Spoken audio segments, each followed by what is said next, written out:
Oi, meninas, boa noite a todas. Só um minutinho.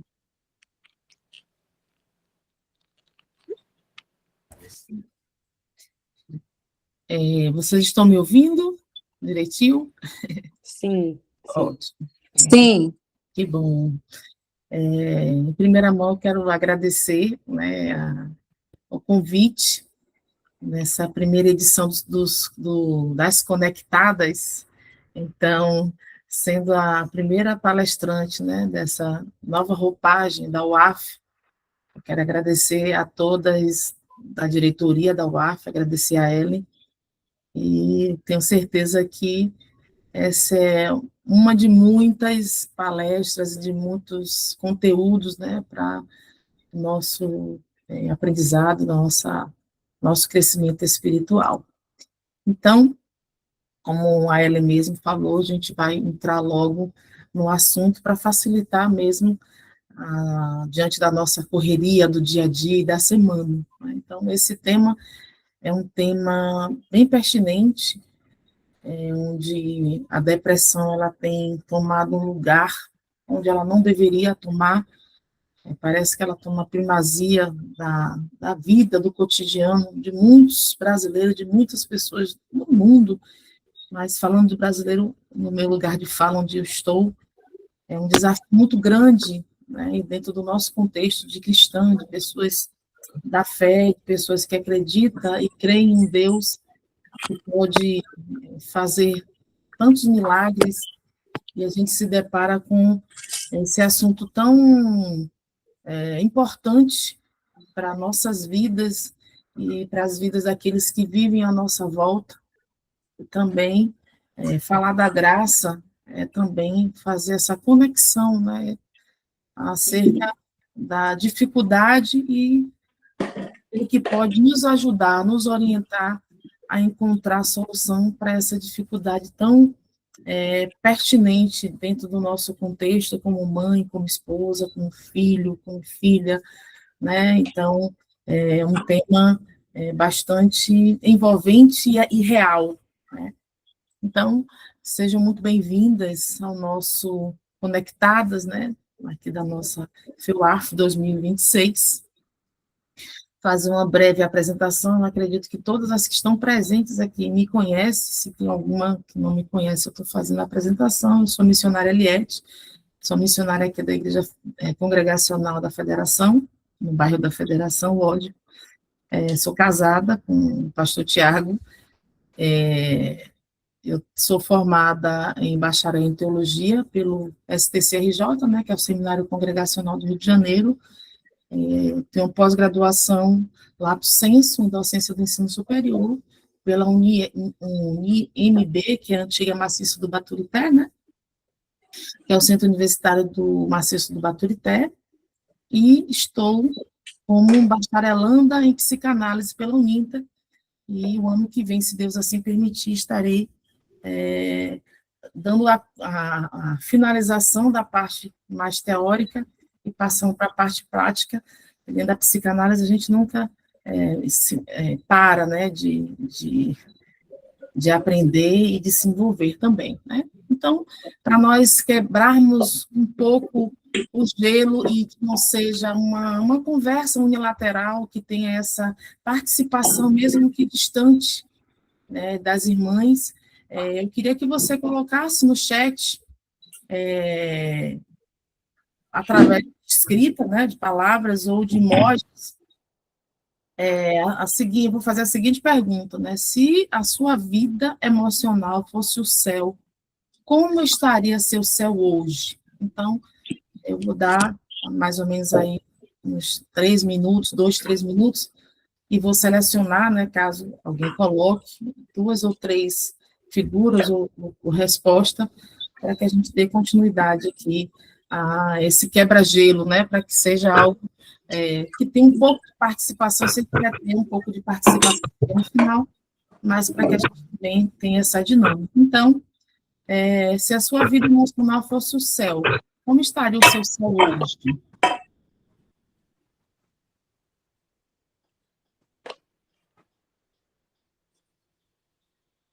Você pode colocar emoji de uma nuvem, do sol, né? Você pode escrever bem, se assim você achar e ver que é interessante.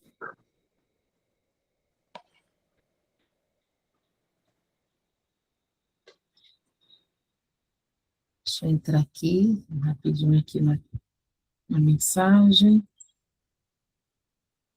Geidson, acredito que seja Marta, colocou sensível, a Ellen com turbulência, e a Glauciana, Ciana, colocou bem, né? Então, que bom que Ciana colocou que está bom, graças a Deus. Ellen com turbulência, então você não está sozinha, sinta-se abraçada e conectada com todas nós, né? Então, só essas três participação tá boa diante daquilo que a gente tem como proposta. Então, eu quero dizer para você que é mais um quebra-gelo para que a gente perceba que dentro desse encontro das conectadas, a gente se encontra e encontra realidades parecidas com a nossa, e a gente pode saber que a gente não está só no meio de tantos desafios que a gente enfrenta.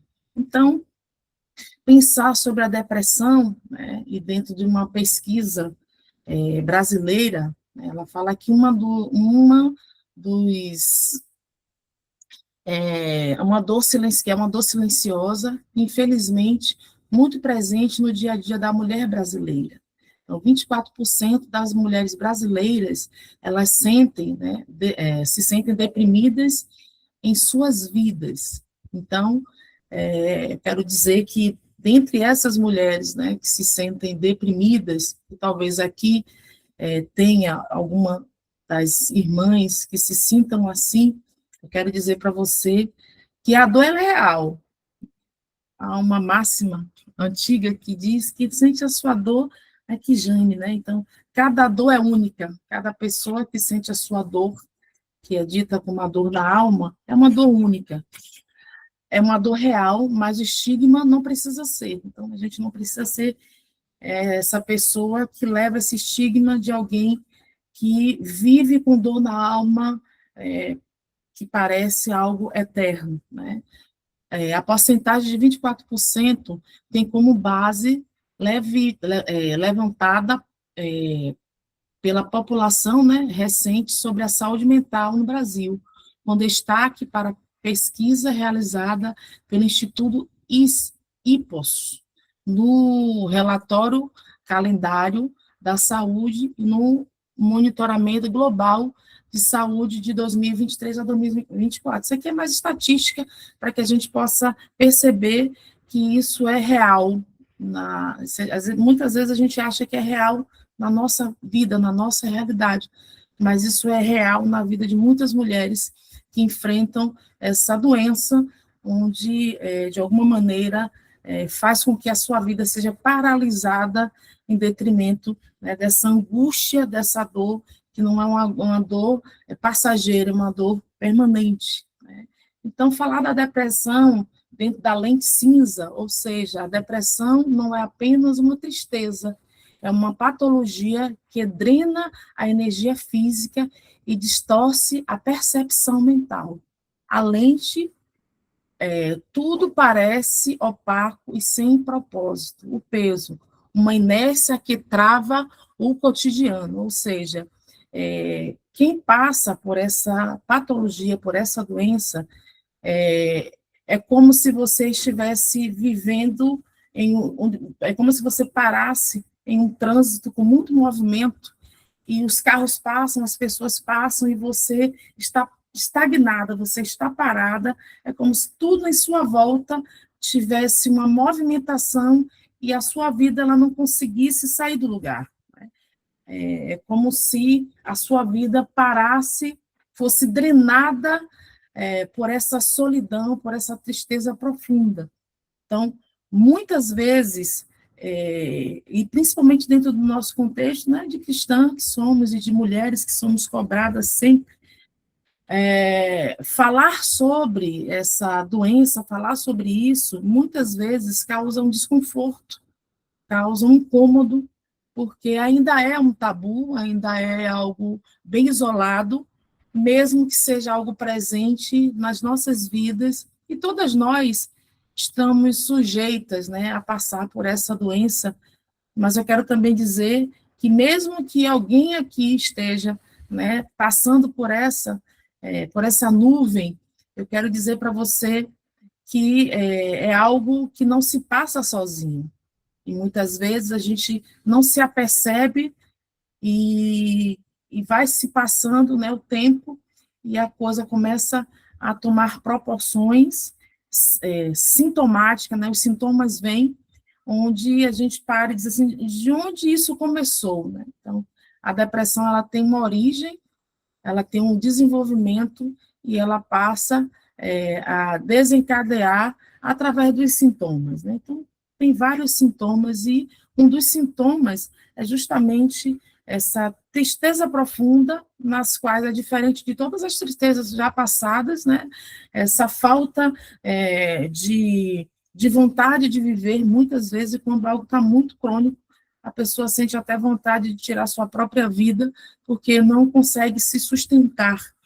E um dos primeiros passos, quando a gente identifica, né, essa questão, é justamente buscar ajuda na própria medicina, lógico, né, com ajudas médicas, e também com terapias, onde a gente vai poder, de alguma maneira, tirar aquilo que está preso dentro de nós e simbolizar, trazer para o real, onde a gente pode pensar e dizer, realmente eu tenho essa dificuldade e essa dificuldade está me impedindo de avançar, me impedindo de sair do lugar.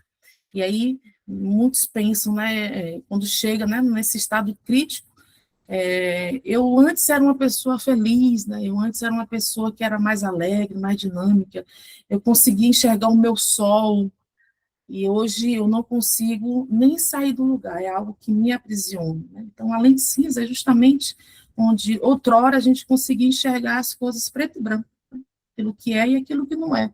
Então, na lente da depressão, algo fica ofuscado, a pessoa não consegue se aperceber no mundo que gira muito de forma muito rápida. Então, ela está nessa dinâmica muito rápida, mas é como se ela perdesse a vontade, a razão de viver, de continuar. Então, esse é o estágio mais avançado. Então, ele vai passando por algumas fases. Então, saiba que a gente não está sozinha nessa dificuldade e que essa doença é uma doença como muitas outras, né? Onde, quando a gente tem problema de pressão alta, né, a gente toma o losartano da vida, os remédios de pressão, a questão de açúcar alto, a gente toma a insulina, o grifage, quando a gente tem uma dor de cabeça crônica, ou labirintite, algo nesse sentido, a gente busca os meios, né, necessários, a gente não tem vergonha de dizer, né, estou com isso, eu estou com aquilo, mas a depressão também é algo que a gente precisa falar um pouco sobre, de forma mais aberta, porque às vezes ela está dentro da nossa própria casa, né, dentro do nosso familiar, dentro dos nossos familiares, dentro do nosso, que termina, né, repercutindo e entrando na família, né? Então, quando essa doença chega, ela pega a todos também, muitas vezes pega de surpresa onde não deveria, onde ações e atitudes deveriam ser tomadas, mas pelo fato de, muitas vezes, a gente dizer, eu sou crente, eu sou uma pessoa, eu sou serva do Senhor, a depressão não chega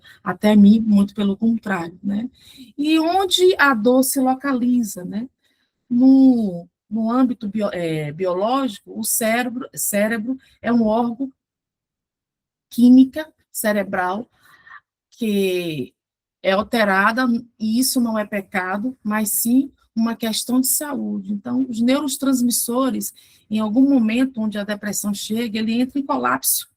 E quando ele entra em colapso, o cérebro vai, de alguma maneira, mostrar que algo não está legal, que algo não está funcionando. Então, se localiza ali e tem as suas ramificações, né? no mental, são padrões de pensamentos e traumas que distorcem a autoimagem sobre si mesmo e na vida, né? No espiritual.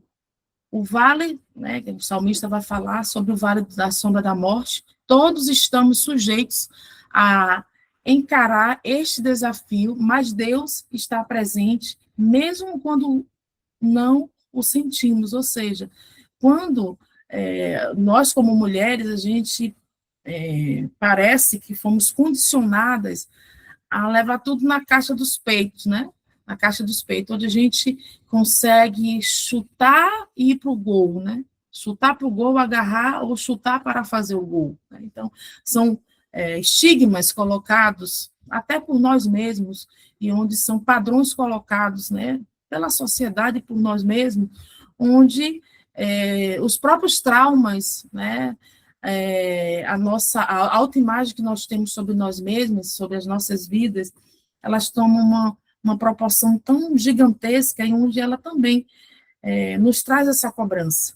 Né? E eu costumo dizer em alguns momentos que a mulher busca força no útero para enfrentar as batalhas da vida, para enfrentar dificuldades, e enfrentar dificuldades a mais, ou seja, o a mais, ele precisa estar no momento onde aquilo que deveria ser organizado já foi organizado, e esse a mais vai tomar um lugar onde as coisas já estão assentadas. E muitas vezes a gente quer solucionar muitas coisas onde a gente não tem condições para. E quando a gente percebe que a gente não tem condições para isso, de uma maneira ou de outra, a gente precisa parar. Ou a gente para por consciência, por simbolização, dizer assim, eu preciso de ajuda, eu preciso, esse a mais na minha vida está trazendo prejuízo, então eu preciso parar para, primeiro, tentar administrar, não dar conta, a gente não precisa dar conta de tudo, administrar algumas questões mentais, onde eu não consigo nem sair do lugar, para que isso não tome uma proporção tão grande, onde nos paralise de uma forma onde a gente precisa de intervenções médicas, de medicamentos, onde, né, muitas vezes isso nos causa um constrangimento, uma tristeza até pior. A gente se sente, talvez, né, a última pessoa do mundo, onde o sentimento é de que se isso só acontece comigo, mas antes que isso chegue nesse estágio, é necessário que a gente sempre faça uma autoanálise sobre aquilo que eu posso fazer e aquilo que eu não posso fazer. A gente não pode fazer tudo, a gente não dá conta de tudo, né? O próprio salmista vai falar sobre o vale da sombra da morte, e isso vai transpassando pela nossa vida espiritual, porque se a nossa vida, né, mental, a nossa vida biológica, ela não está bem, isso passa também para a nossa vida espiritual, e todas nós estamos suscetíveis a esse vale da sombra da morte. Em algum momento, a gente já passou por esse vale da sombra da morte, onde as coisas parecem que não funcionam, as coisas parecem que não saem do lugar. E quando isso acontece, a gente que tem Deus, que conhece e reconhece que Deus é o Todo-Poderoso, que pode todas as coisas, a gente deixa de ter esse olhar para Deus, entregar e descansar nas mãos do Senhor e dar para Ele, né, as nossas demandas, as nossas dificuldades, para que Ele nos conduza, nos ajude também a passar por essas dificuldades, tendo êxito e também sendo aquele que vai poder também, de alguma maneira, ser aquele exemplo de que eu passei por tudo isso, sabendo que a sua dor é a sua e a dor do outro é a dor do outro, né? Mas que você possa, de alguma maneira, mostrar para um outro que há possibilidades de todas essas questões, que elas possam tomar uma outra forma, uma outra perspectiva, uma outra roupagem. E o exemplo prático, né? A gente conhece bem, eu acredito, né, algumas pessoas, sobre Elias, né? Que ficou debaixo da Zipro. Um homem de Deus desejou a morte. A resposta de Deus não foi de condenação, né? Então, a resposta de Deus foi de providência. Ele providenciou a Elias o sono reparador, para a exaustão de Elias, né? E ofereceu também o alimento. O anjo trouxe o pão e água, suprindo as necessidades biológicas, ou seja, necessidade física, e também a questão do próprio carinho. Um toque de graça que afasta a condenação e restaura a alma. O Salmo 103, versículo 14 diz: pois ele conhece a nossa estrutura, lembra-se de que somos pó. Ou seja, aqui Elias estava angustiado porque a Jezabel estava querendo matá-lo e ele estava com tanta angústia que ele desejou até a sua própria morte. E o Deus que tinha sustentado ele até ali permaneceu sustentando a vida dele. E Deus deu para ele um sono de descanso, um sono reparador, e através desse momento Deus restaurou a saúde mental e a saúde psicológica, emocional de Eliseu. Deus também providenciou o pão de hoje, né? O pão, lembra do maná do deserto? O maná do deserto era dado no momento, né, certo, né? Era a comida do dia, e muitas vezes que suprir as necessidades dele. Muitas vezes a gente está em busca do alimento de amanhã, onde o que nos importa é o alimento de hoje, o que nos importa é o que hoje eu tenho a oferecer, não só a Deus, mas o que eu posso, de alguma maneira, colocar em prática aquilo que Deus também tem nos dado. Então, muitas vezes deixar chegar, deixar não, né? Quando as coisas chegam a esse estágio, a gente sabe que a gente pode recorrer ao Senhor. Então, a pausa é fundamental.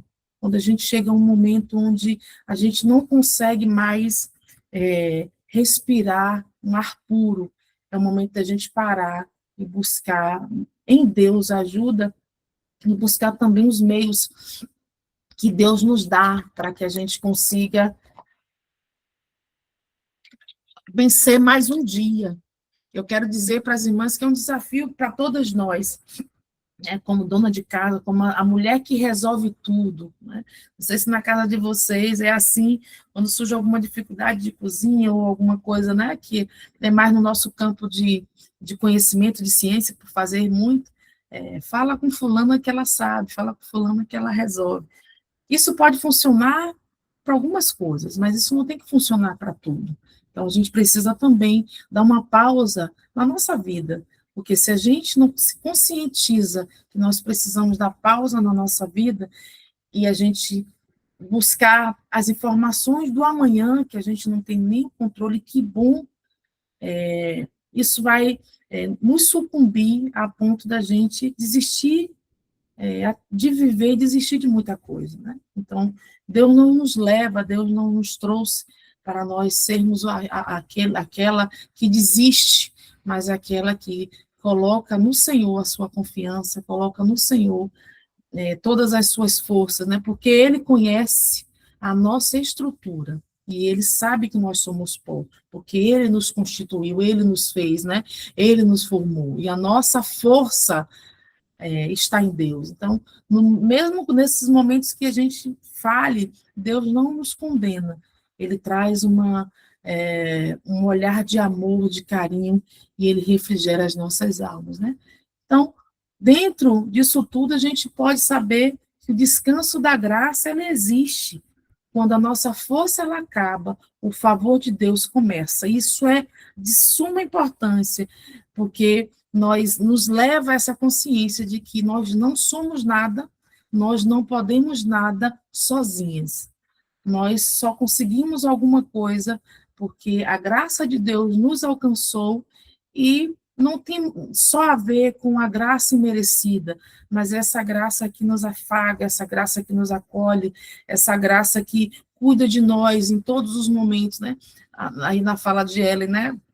Que a gente precisa agilizar porque a gente tem muitos afazeres, e realmente a gente tem muitos afazeres, e dentro desses muitos afazeres, muitas vezes as nossas forças elas se acabam, né?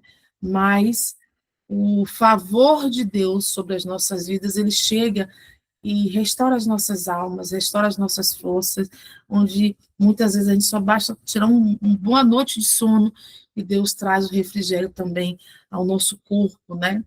E reconhecer quem você é em Deus, né? É justamente a performance versus graça, a ditadura do fazer, né? A cobrança de ser a mulher perfeita, a mãe ideal e a cristã inabalável. Né? Descanso da graça, saber que somos amadas antes de qualquer esforço. A graça é colo, não cobrança. Então, a gente está condicionado a essa performance, né? Então, a gente tem que tomar conta e dar conta de tudo. Então, parece que tudo está nas nossas mãos. Mas vocês já repararam que quando a gente está doente, está enferma, e que a gente precisa realmente parar tudo, as coisas também andam, né? Então, a gente precisa perceber que a gente não precisa dar conta de tudo, a gente precisa dar conta do hoje. Então, se hoje eu conseguir lavar a louça e não conseguir limpar o banheiro, hoje eu dei conta da louça. Se hoje eu conseguir né, fazer algo que é relevante, mas não é tão importante a ponto de trazer essa cobrança de perfeição, às vezes a gente também é cobrada, né, as mães, a ser aquela mãe ideal. Quero dizer para você que existe a mãe boa e a mãe suficientemente boa. Então, a mãe suficientemente boa é aquela que dá conta, né? Que leva os meninos para a escola, que ajeita a casa, que se preocupa com os seus. Mas aquela mãe boa não precisa ser aquela mãe que precisa estar em todos os lugares da casa. Então, e também uma cristã inabalável, uma cristã que não pode passar por depressão, uma cristã que não pode ter problemas no casamento, uma cristã que não pode ter problema com seus próprios filhos. Então, essa cobrança, essa ditadura que nós trazemos para nós mesmos, ela não pode existir, ela tem que deixar de existir, porque a gente tem muitas coisas que a gente não controla externamente, mas aquilo, entre aspas, que a gente controla, que está no nosso campo de alcance, a gente precisa, de alguma maneira, tornar ela mais tranquila, né? Então, saber que somos amadas antes de qualquer esforço, isso é precioso demais, porque aquele que nos dá forças é aquele que precisa que a gente jogue sobre ele, lance sobre ele as nossas questões, né? O apóstolo Paulo vai dizer em 2 Coríntios 12, 9, a minha graça te basta, porque o meu poder se aperfeiçoa na sua fraqueza. Então, o poder de Deus, ele é aperfeiçoado quando nós olhamos para ele, entregamos a ele aquilo que conseguimos, né, controlar, entre aspas, que é o tudo da nossa vida, é aquilo que a gente não consegue controlar. Por quê? Quando nós olhamos para Deus, nós percebemos a pessoa falha, né, incapaz de fazer muita coisa. E a gente se fortalece nesse poder da soberania de Deus, que é no momento onde a gente detecta que Deus pode todas as coisas. Então, o diminuir o ritmo, o diminuir a carga, ajuda muito a nós não adoecermos de forma onde a gente vai ser obrigada a parar de vez, né? Então, o meio da graça, ela também acontece através do socorro, né? Através dos profissionais, né? A terapia, a medicina, são ferramentas de Deus para a cura da mente. Então, se em algum momento, se você está passando por isso, ou conhece alguém que esteja passando e você tem acesso a essa pessoa, né, então a conduz, ou você seja conduzida a buscar terapia, a buscar também meios de usufruir essa graça de Deus através desse socorro, né? A rede de apoio, não carregue o fardo sozinha. A igreja, que é esse ambiente que a gente tem, é um hospital. A igreja não é um museu onde a gente guarda, né? Isso é um grande problema, onde a gente guarda tudo, né? Basta que em alguns momentos a gente, né, recalca muita coisa que aí tem a ver com o consciente, a gente não controla essa parte. Mas aquilo que a gente sabe que é um problema no futuro, que a gente não guarde isso, que a gente também compartilhe com a família da fé, porque esse apoio que a graça de Deus nos favorece, que a graça de Deus nos disponibiliza de graça. Então, é a gente aproveitar as possibilidades, as oportunidades para ser ancorados em Deus, né, na nossa vida diária. Então, os pequenos passos, né, também nos ajudam, né, os pequenos passos do próprio autocuidado. Muitas vezes, nós, como mulheres, a gente se preocupa tanto com os afazeres domésticos, com dar conta, né, essa cobrança doida que a gente vive, e às vezes a gente esquece da gente, né, de fazer uma unha, né, de arrumar o cabelo, de comprar uma roupa nova, pensando na casa também, às vezes de comprar um jogo de panela novo e desfazer do outro, cuidar também daquilo que te traz bem-estar, o nosso lar nos traz um bem-estar, né? E também cuidar da nossa vida espiritual através da oração, né? Entregando nas mãos do Senhor a nossa casa, o nosso lar, a nossa família, os nossos filhos, né? Que é o nosso bem maior, é aquilo que nos traz também uma razão de existência, né? Então, se os nossos estão bem, a gente está bem também. Saber que nós temos essa rede de possibilidade que a graça nos proporciona, né? A luz além das nuvens, ou seja, a depressão pode ser uma nuvem densa, mas a graça é o sol que nunca deixa de brilhar.